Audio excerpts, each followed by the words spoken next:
আসসালামু আলাইকুম সম্মানিত বন্ধুরা, সবাই কেমন আছেন? আমাদের রংপুরে লাগানো আছে আলু, যেটাতে রংপুরে বিখ্যাত পরিচিত। এই সেই আলু। আসলে আলু লাগানোর যে খরচটা, আমাদের কৃষকেরা এটাই উঠাতে পারে না। সার, পানি, ওষুধ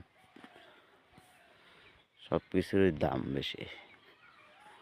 এ পাশে যেটা দেখা যাচ্ছে কেবল আলু গাছ বাড়াইছে, আর এটা হচ্ছে মোটামুটি আলু গাছ বাড়াইছে